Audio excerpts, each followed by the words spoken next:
Hi guys! Maayong adlaw kanatong tanan. For today's video, ubani ko ninyo maniod to. Ang akong sudan is kabitsing bangos with pinya ug syempre dili mawala ang luto or kanon. Almost 2 years na kini nga video apan mahinumduman ra jud gihapon nako kung unsa kalami ang akong gisudan nga kabitsing bangos. Pinalit ra ni sa akong mama ug papa sa karinderya ug lipay kaayo ko kay dako ang bangos. Mao ni ang usa sa pinakapaborito nako nga isda, ang bangos. Labi na kong iskabitsihon.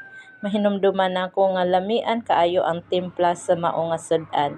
Plus naa pagoy pinya nga hinarbi sa akong papa dito sa unahan sa among balay, tinanom niya nga mga pinya. Unya, disclaimer lang, dili kana kwanggo or mga butlig-butlig nga naa sa akong kamot. Tubig na kay gikan man ko ingana ng hunaw unya wala nako natrapuhan mao nang tubig siya nya. Basin ang uban magtuo nga kwanggo na or butlig-butlig ha. So karon samtang nagtan-aw mo nga nagkaon ko sa akong paniud to, gusto sad nako i-share ninyo kung unsa ang akong mga paborito nga sudan nga seafood or mga isda. Pagi ug bangos mao ang pinakapaborito nako nga sudan nga seafood. Ganahan sad ko og guso ug lato. Pero sa lukot murag dili kaayo naho siya favorite. First ko nakakita aning lukot sa sa TV show. Sa murag Jessica Soho or murag documentary nga TV show. Na-curious ko kay wala pa ko kakita ingana sa personal, dili parehas sa mga kanang guso og lato nga nakailan ako og nagsige na kog kaon. So na-curious ko kay ang usa ka specialty nga gi-feature sa usa ka tindahan kay murag himuon siya murag pansit, murag may i-replace sa pansit nya gisahon. Wala pa ko kakita ingato or nakakaon. Nya pag niadto na kog Cebu dito na ko nakakaon og nakakita og lukot unya nakakaon. Kanang sagol siya og sinigang nga sabaw nga isda, sinigang nga isda sabaw. Pag uli na ho diri na sa Bohol, wala na sad pug ko kakaog balik ing atong lukot kay dili man siya common nga kanunon diri sa amo nga dapit diri. Wa ko kay baw sa uban pero diri sa among dapit, sa among kasilinganan, labi na sa among panimalay, dili man kaayo common ang sudan nga lukot, dili sama sa guso ug lato nga occasionally makakaon pod mi. Pero ang guso ug lato favorite jud nako siya, labi na kung ang guso pod lami pagkatimplada. Namanggoy ubang timplada sa guso nga uban aslom ra kaayo or walay lami ag suka nga gigamit, napoy uban nga paratra or kanang tab-ang. Kay uban nga gusto nga medyo bahuan siya. Di siguro matarong og kanang hugas. Basta kung lami ag timplada sa gusto, favorite na nako. Nya syempre ag katong lato, suka ra man na ituslo og suka. Lami jud siya. Sa isda, ang pinaka-paborito jud nakong isda is bangus.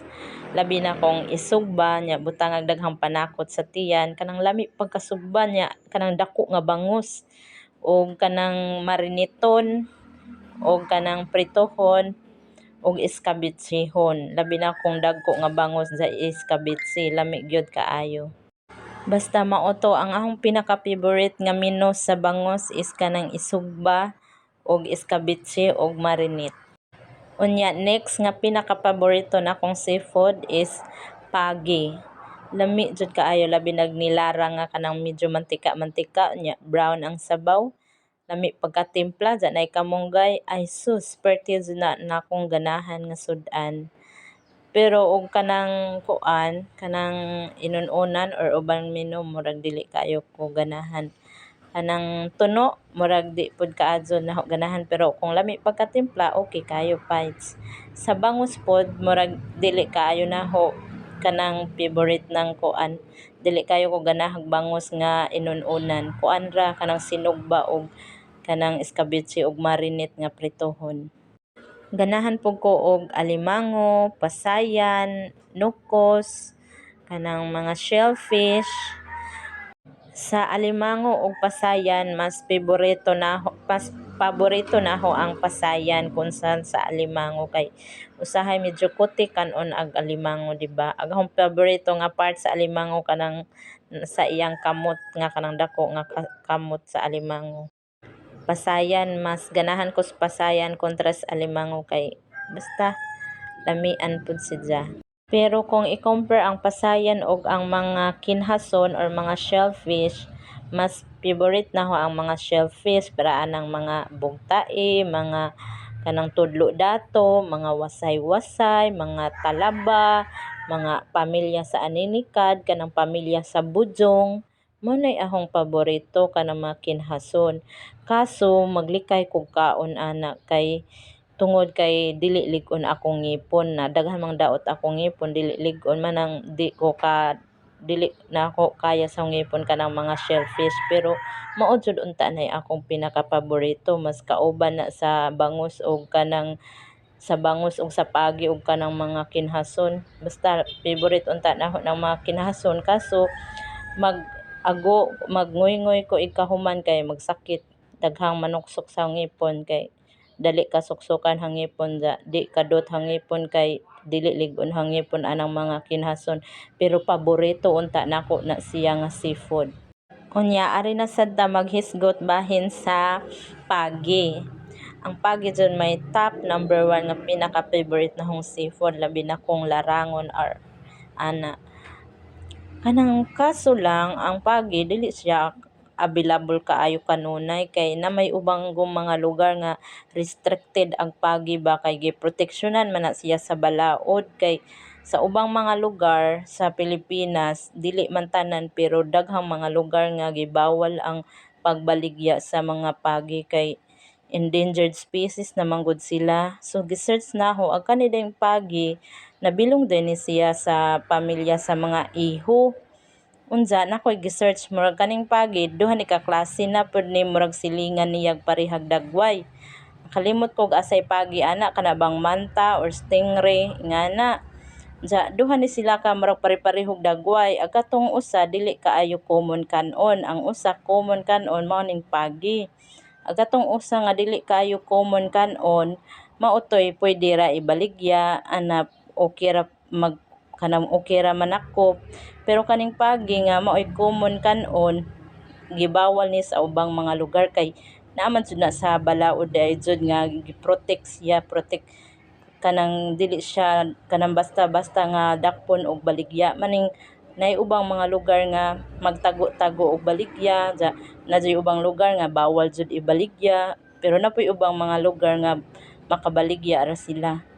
Nga nakahuna-huna ko ba mauntay akong pinaka-paborito kaso dili siya accessible, dili siya available sa tanang panahon og sa ubang lugar kay protected man siya kay sa balaod kay endangered species siya family day siya sa iho. Pero kung pwede pa lang jud pwede ra i-farming or i-cultivate ra aris likod sa balay ning pagi sama aning mga pantat, tilapia, kanang bangos, kanang karpa nga pwede ra buhion aris likod sa balay. Bites kaayo magkaog unlimited kay di kadakpon kay ikaw may nagbuhi, di ba?